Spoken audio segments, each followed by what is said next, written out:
The crimson sand of Kepler 442b swirled around Zara's broken form as the twin suns began their descent toward the horizon. Her crystalline exoskeleton, once a brilliant shade of azure that marked her as nobility among the Vethrak, was now cracked and bleeding luminous fluid. The mining accident had shattered her left wing membrane and crushed two of her forearms, leaving her helpless in the vast wasteland of the outer territories. The evacuation shuttles had departed hours ago. Standard protocol for the Vethrak Mining Consortium was clear. The injured who couldn't walk were left behind. Resources were too precious to waste on the wounded, especially when the probability of survival was deemed negligible by their cold calculations. Zara had accepted her fate with the stoic resignation typical of her species. She would die here alone as the desert winds slowly buried her beneath the alien sand. The pain in her shattered limbs had long since faded to a dull ache, replaced by the creeping numbness that signaled her body's systems beginning to shut down. That's when she heard it, the distinctive whine of atmospheric thrusters cutting through the howling wind. Her compound eyes, dulled by pain and dehydration, tracked the approaching craft. It was unlike anything in the Vethrak fleet. Smaller, more angular, with burns and scratches that spoke of countless repairs. The vessel touched down 50 meters away, kicking up a cloud of rust-colored particles. The being that emerged was unlike anything Zara had encountered in her 40 cycles of life.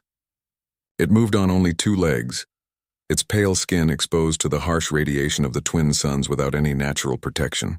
Most shocking of all, it appeared to have only 2 arms and no wings whatsoever. By Vethrak standards, this creature should have been classified as severely disabled. The human, for that's what Captain Marcus Chen was, approached with careful, measured steps. His environmental suit's translator crackled to life as he knelt beside the wounded alien. "Easy there." His voice was gentle, despite being filtered through the mechanical translator. "I'm not going to hurt you." Zara's mandibles clicked weakly in confusion. In the galactic community, humans were known primarily as traders and mediators, a young species that had only recently achieved faster-than-light travel. They were considered soft and emotional by most standards, hardly the type to venture into dangerous territories. "Why?" she managed to whisper, the word barely registering through the translator's sensors. Marcus was already unpacking his emergency medical kit, his movements efficient and practiced. "Why what? Why am I here, or why am I helping?" "Both," Zara replied, her breathing becoming increasingly labored.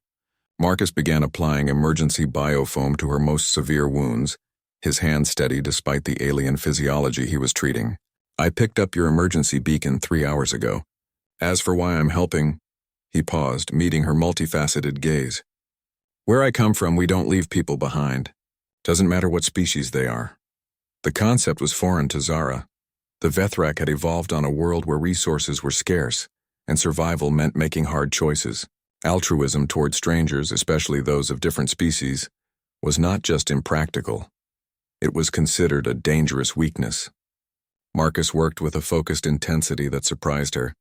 He splinted her broken limbs with materials from his ship, administered pain medication that somehow worked despite their vastly different biochemistries, and even fashioned a crude shelter to protect them both from the increasing radiation as night approached.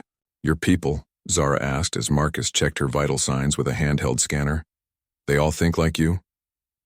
Marcus chuckled, a sound that the translator rendered as a series of pleasant harmonics. "Not all of them, no, but enough of us do. We have a saying, 'No one left behind.'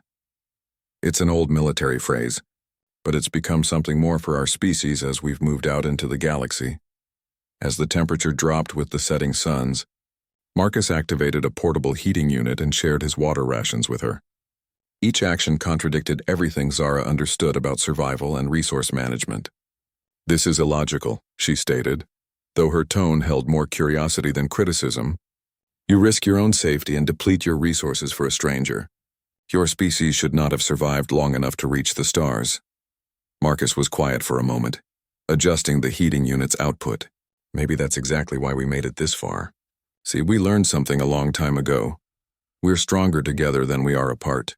Every person we save, every hand we extend, every time we choose compassion over efficiency, it doesn't make us weaker. It makes us human." Throughout the long night, Marcus monitored her condition, administered medication, and kept her talking to prevent her from slipping into shock. He told her stories of Earth, of humanity's struggles and triumphs, of their failures and their refusal to give up on each other. When the rescue ship arrived at dawn, called by Marcus's distress beacon, Zara watched in amazement as the human insisted she be evacuated first. Even when the Vethrak rescue team initially refused to treat an abandoned worker, Marcus stood his ground, threatening to report the incident to the Galactic Ethics Council. Months later, fully healed and back at her post, Zara often thought about that night in the desert.